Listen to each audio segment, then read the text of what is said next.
भुजबळांना अद्यापही मंत्रिपदासाठी फोन गेलेला नाही अशी सूत्रांची माहिती आहे। नवीन चेहऱ्यांना संधी देण्यासाठी फोन गेला नसल्याची माहिती सूत्रांकडून मिळते। छगन भुजबळ यांना अद्यापही मंत्रिपदासाठी फोन गेलेला नाही या सूत्रांकडून ही माहिती कळते। नवीन चेहऱ्यांना संधी देण्यासाठी त्यांना अद्यापही फोन गेला नसल्याची माहिती मिळते। 7 जणांचं नाव निश्चित झालेलं आहे, मात्र याच्यामध्ये छगन भुजबळ यांचं नाव अद्यापही निश्चित नाहीये।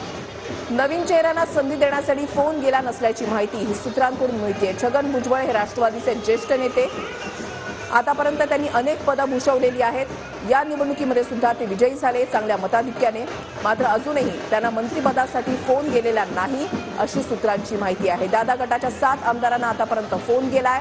9 आमदार शपथ घेतील अशी माहिती सुनील तटकरे यांच्याकडून देण्यात आलेली आहे। ती इतर 2 नावं कुठली हे चित्र जरी स्पष्ट नसलं तरी अजूनही छगन भुजबळ यांना मात्र फोन गेला नाहीये अशी माहिती मिळते। चंदन पूजाधिकारी आमचे प्रतिनिधी आमच्या सोबत आहेत, अधिक माहिती त्यांच्याकडून जाणून घेणार आहोत। चंदन।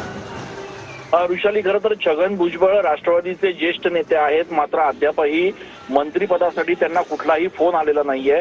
नाशिक जिल्ह्याचा जर आपण विचार केला तर जवळपास 7 आमदार यावेळेला अजित पवार गटाचे निवडून आलेले आहेत। त्यापैकी नरहरी झिरवाळ यांना फक्त फोन गेलेला आहे, मात्र छगन भुजबळ जे राष्ट्रवादीचे ज्येष्ठ नेते आहेत, ज्यांनी गृहमंत्रीपद भूषवलेलं आहे, उपमुख्यमंत्रीपद भूषवलेलं आहे, त्यांना मात्र अद्यापही फोन आलेला नाहीये। त्याच्यामुळे एक प्रकारे भुजबळांना यंदाच्या वेळेला मंत्रिपदापासून लांब राहावं लागू शकतं अशी शक्यता वर्तवली जाते। अर्थात असं जरी असलं तरी अजित पवार यांच्याकडनं सुरुवातीला स्पष्ट करण्यात आलं होतं की यंदा नवीन चेहऱ्यांना मंत्रिपदासाठी संधी दिली जाईल आणि त्यामुळे भुजबळांना संधी नाही का असा प्रश्न या निमित्तानं उपस्थित होतोय। अर्थात याबाबत थोड्या वेळातच स्पष्ट जे आहे ते चित्र होईल, मात्र छगन भुजबळ यांना अद्यापही राष्ट्रवादीकडून फोन आलेला नाही आणि त्यामुळे भुजबळ यांचं मंत्रिपद हुकल्याची चर्चा सध्या नाशिकमध्ये बघायला मिळते आहे। विशाली।